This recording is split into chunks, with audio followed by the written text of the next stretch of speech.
Through the door. It started with a text from Mia, my best friend since middle school. Have you heard of the Through the Door game? Supposed to grant wishes your deepest wishes. Want to try it? At first, I brushed it off. Mia was always into weird stuff like that, scouring urban legends and creepy rituals online. It's why I was like her only friend, but then she disappeared. She didn't show up to school. Her phone went straight to voicemail. Her parents didn't even seem concerned, just repeating, "Mia's not here right now," in flat, mechanical voices every time I called. A week passed, and out of desperation I went through her locker. I didn't even know she kept a journal.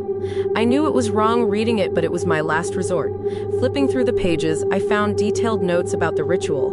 Her last entry read, "If this works, I'll finally have what I want. No more loneliness, no more dread through the door." I had to try it. If it was connected to her disappearance, maybe playing the game could bring her back. I followed the instructions to the letter. With my family out of town for the weekend, I knew it was my only chance. Every door and window in the house was opened except the ones leading outside. The mirror was set up in my dimly lit bedroom, the 3 white candles flickering on the edges of its frame, the red one glowing directly in front of me. I tied a red string around a stuffed rabbit, a gift from Mia from years ago, and shoved it into my hoodie pocket. Sitting in front of the mirror, I stared at my reflection. Through the door, I chanted. Over and over. At first, nothing happened. I was losing hope. I started to feel ridiculous. Then, the reflection changed ever so slightly. My eyes in the mirror weren't right. They looked uneven and my pupils were bigger, my lips slightly curled into a smile, though my face remained frozen. When I noticed, I yanked the sheet over the mirror, my hands trembling, and blew out the candles, one by one. I didn't even change out of my clothes, just crawled into bed, pulling the covers over my head. The bang woke me. It was deafening, like thunder, but localized, as if it came from within the walls of my house. I shot upright, every nerve on edge, the air was heavy, suffocating. All the windows and doors were shut, except one, my baby sister's room. Upon entering the room, I noticed the walls were wrong. It was my sister's wallpaper, but the color was faded and peeling like it had aged 50 years, and the room smelt of mildew and a sort of metallic smell. In the middle of the room where my sister crib would be was a table, exactly as described in Mia's journal. The red candle sat in the center of the table, its flame steady despite the oppressive air. A plate and chair waited for me. Across was the mirror perched up on its own chair. I sat down and placed the stuffed rabbit on the plate, hands shaking as I picked up the knife. As I cut through the rabbit's head, I heard a faint giggle.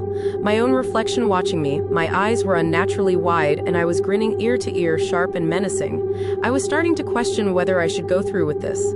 After all, these things usually came at a price, didn't they? When I placed the severed head in the flame of the candle, it screamed, not a high-pitched shriek, but a guttural, inhuman wail that made my stomach churn. I closed my eyes and made my wish, bring Mia back. The candle went out. When I opened my eyes, it was morning. I was back in my bedroom. For a moment, I thought it was all some twisted dream charged by my grief. Then it hit me with a smell so disgusting I couldn't tell what it was at first. The smell was so nauseating I wanted to pass out. I got up searching for the smell. The source was coming from under my bed. When I looked, I saw her. Well, it looked like her, sort of, but wrong. Her skin hung loose, gray and patchy, her eyes were black pits, and her mouth stretched unnaturally wide, revealing rows of jagged broken teeth. White foaming substance was dripping from her mouth when I went to poke her. She started flailing like she was having some sort of seizure, gurgling and choking on that white foam.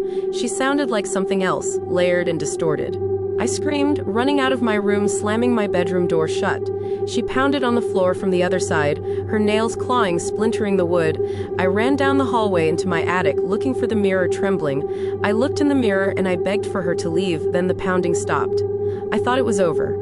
It's been a week now, the scratching hasn't stopped. Shadows move even when there's no light. Where are my parents? Why haven't my friends called? Sometimes I hear her voice, just inside my bedroom door, whispering, through the door. I can't bring myself to continue this suffering. I can't get the strength to leave my house. I miss my friends, my family. I'm so lonely.